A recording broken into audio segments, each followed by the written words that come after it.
Thierry Philippona, bonjour. Bonjour. Vous êtes directeur de l'Institut Friedland et vous venez nous parler aujourd'hui d'un débat qui agite la sphère politico-financière européenne, qui est celui du safe asset, les actifs sans risque. Alors, selon certaines voix, ce serait la solution aux maux de la zone euro, mais est-ce vraiment le cas ? Alors, le débat il est important déjà parce qu'il est porté par des voix importantes. Ces voix importantes, c'est le Conseil européen du risque systémique, avec un comité spécial qui travaille sur ce sujet, qui est dirigé par Philip Lane, qui est le gouverneur de la Banque d'Irlande, tout de même. Également, cette solution est prônée par le papier récent, maintenant fort connu, de 14 économistes français et allemands, qui disent que ça serait une solution. Donc, quand on entend ces voix, on se dit il y a quelque chose à regarder. Et puis, il est important parce que cet actif dit sans risque résoudrait, je parle au conditionnel, deux problèmes essentiels de la zone euro. Premier problème, celui du lien économiquement néfaste entre les États souverains et les banques, par lesquels les banques financent les États et les États saufent les banques quand elles n'ont plus d'argent. Donc ça, c'est néfaste et tout le monde le constate et en est d'accord. Et la deuxième chose, c'est que cet actif sans risque résoudrait le problème d'accès aux marchés financiers des pays d'une qualité de crédit moindre dans les moments difficiles. L'idée étant de dire qu'à partir du moment où l'actif sans risque est constitué comme un panier diversifié des obligations des différents pays de la zone euro, eh bien, il y aura un amortissement naturel des variations de marché sur le prix de cet actif qui est un panier pondéré d'obligations souveraines et que donc les pays plus difficiles, nous allons dire, en période de turbulence de marché, pourraient toujours accéder au marché. Mais alors selon vous, ce n'est pas trop le cas en fait ? Alors selon moi, ce n'est pas du tout le cas, pour plusieurs raisons. La première raison, c'est qu'une dette émise par un pays de la zone euro n'est pas sans risque. Aucune des dettes ne l'est.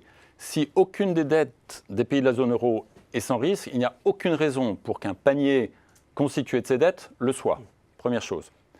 La deuxième chose qui est très importante, c'est que la notion qu'un panier diversifié amortit les variations des obligations qui le composent est une fiction. Pourquoi c'est une fiction ? Eh bien, c'est un petit peu comme si on disait que le CAC 40 ne va pas baisser quand une des actions qui le composent baisse. Bon, le CAC 40, c'est des actions, là on parle d'obligations, mais c'est exactement le même concept. S'il y avait un amortissement, eh bien, il y aurait un arbitrage sans risque, c'est-à-dire que les financiers pourraient acheter les obligations individuelles, vendre l'actif sans risque et gagner de l'argent à ne rien faire. Or, dans les marchés financiers, il n'y a pas de possibilité de gagner de l'argent sans risque et à ne rien faire.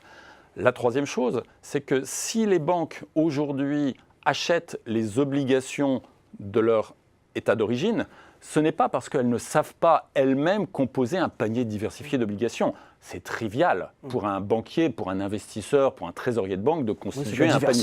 C'est de la diversification, j'achète un peu de ceci, un peu de cela et encore un peu d'autre chose. Très bien, ils savent le faire eux-mêmes. Donc ils n'ont pas besoin de cet actif créé artificiellement pour diversifier leurs achats. La raison pour laquelle ils achètent, ils se concentrent sur la dette de leur état d'origine, c'est qu'elles y ont un intérêt très rationnel, c'est tout à fait rationnel de leur part, puisque c'est un peu la meilleure garantie que les banques ont d'être sauvées par leur état d'origine en cas de problème. Et est-ce que les trésors des différents États européens pourront s'entendre sur une émission commune ? Il y a une vraie question également pour la constitution effective de cet actif sans risque, parce que cela suppose que les différents trésors des pays de la zone euro se coordonnent en montant, en timing, en échéance de financement pour émettre en même temps, dans la bonne proportion, les obligations qui constitueront cet actif sans risque. C'est hautement irréaliste. Dans le monde réel,